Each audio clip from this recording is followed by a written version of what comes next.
Students, now I discuss a problem about work done for this question from your textbook. This is 6F, question number 10. You need to check in the new textbook in which exercise this question lies. अभी ये question को मैं solve करके आपको बताता हूँ. अभी मैंने वर्क डन का कंसेप्ट आपको समझाया था, जिसमें ये बात क्लियरली दिख रही है कि दो लोगों की बात हो रही है. The question is referring to two girl students. One name is Pooja and the other name is Ritu. है ना, दो बच्चे हैं, एक का नाम है पूजा, एक का नाम है ऋतु. तो सबसे पहले मैंने आपको इस क्वेश्चन में, जब भी वर्क डन का क्वेश्चन आया, मैंने आपको ये सजेस्ट करा है कि सबसे पहले उन दो लोगों का नाम लिख लो जिससे रिलेटेड ये क्वेश्चन है. तो क्लियरली मुझे ये बात यहाँ समझ में आ रही थी कि वो दो लोग जिससे रिलेटेड ये क्वेश्चन था आर पूजा एंड ऋतु. तो सबसे पहले मैंने पूजा और ऋतु का नाम लिख लिया कॉपी में. Means I writed Pooja and Ritu. ये सबसे पहला काम रहना चाहिए हमेशा वर्क डन के प्रॉब्लम्स में, है ना. ये बात का हमेशा ध्यान रखना. फिर मैंने आपको क्या बताया था कि फिर आप ये अज्यूम करो कि वो जो भी काम कर रहे होंगे, पूजा एंड ऋतु जो भी काम कर रहे होंगे, उसमें पूजा अकेले अगर काम करेगी, अकेले, कोई पूजा की हेल्प के लिए नहीं है, तो पूजा अकेले वो काम करेगी तो कितने दिन में काम खत्म करेगी. अब ऐसा तो क्वेश्चन में कहीं दिया नहीं है. उसमें ये लिखा है कि पूजा और ऋतु दोनों मिलकर अगर काम करेंगे तो 17 1/7 डेज में काम खत्म हो जाएगा. दोनों मिलकर करेंगे, है ना, अकेले नहीं, दोनों मिलकर करेंगे. तो और उसके बाद में कहा गया है कि पूजा का वनडे का जॉब भी 3/4 ऋतु के वनडे के जॉब के है. वो तो मैं बाद में आता हूँ उस बात के ऊपर. लेकिन सबसे पहला काम आपने दोनों कैंडिडेट्स को अलग अलग कर लिया, पूजा और ऋतु को अलग अलग कर लिया. अब आप क्या करो, ये सोचो या मन में आप ये ऐसा बोलो कि पूजा अगर अकेले जो भी काम है वो अकेले कर रही है तो कितने दिन में खत्म करेगी. ऐसा तो क्वेश्चन में कुछ बताया नहीं गया है कि अकेले कितने दिन में खत्म करेगी. तो आप बोलोगे कि हो सकता है पूजा अकेले काम करे तो X डेज में काम को खत्म कर लेगी, अगर अकेले करेगी तो. सिमिलरली ऋतु अगर अकेले काम खत्म करेगी तो Y डेज में काम को खत्म कर लेगी, अकेले करेगी तो, है ना. तो इसके बाद आएगा पूजा का वनडे का जॉब. याद है मैंने यहाँ पे भी निकाला था. एक अकेला आदमी करेगा तो X डेज में करेगा, एक अकेला बॉय करेगा तो Y डेज में करेगा. तो वन मैन का वनडे जॉब क्या लिखा था, 1/X. तो पूजा का एक दिन का काम रहेगा 1/X. सिमिलरली ऋतु का भी एक दिन का काम रहेगा 1/Y, है ना. ये क्या है, 1 डेज जॉब. 1 डेज जॉब ये हर क्वेश्चन में करना है ऐसा ही, 1 डेज जॉब.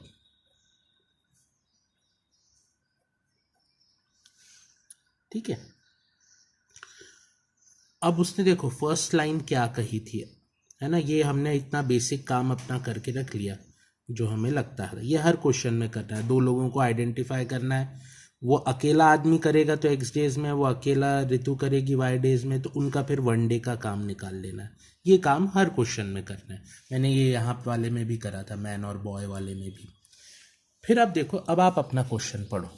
क्वेश्चन क्या आपका कह रहा है कि Puja and Ritu can do a piece of work in 17 1/7 days. Mixed fraction है ये, है ना.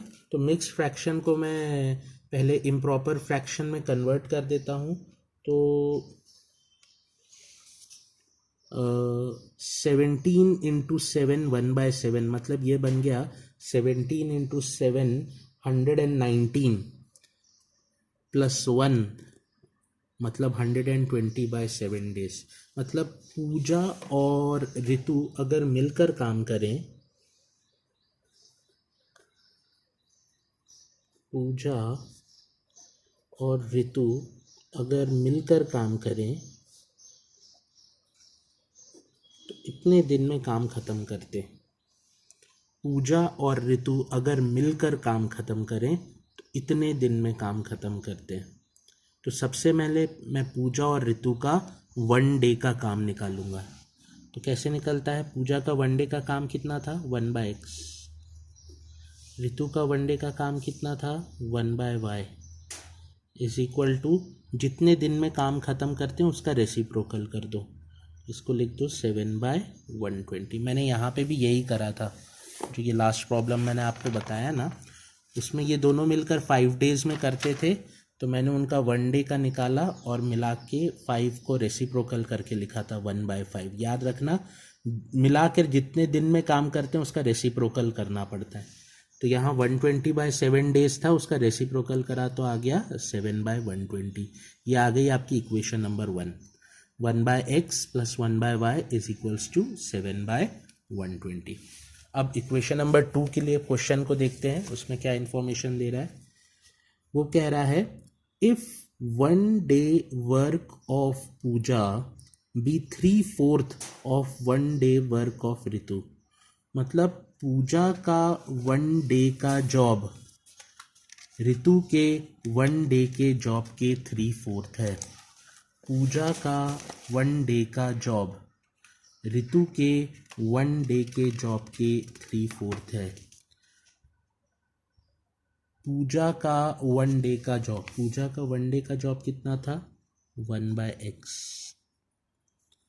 पूजा का 1 डे का जॉब ऋतु के 1 डे के जॉब के 3/4 है। पूजा का 1 डे का जॉब ऋतु के 1 डे के जॉब के 3/4 है। आया ये बात समझ में? अब इस इक्वेशन को सॉल्व करूंगा तो ये कैसे बन जाएगी?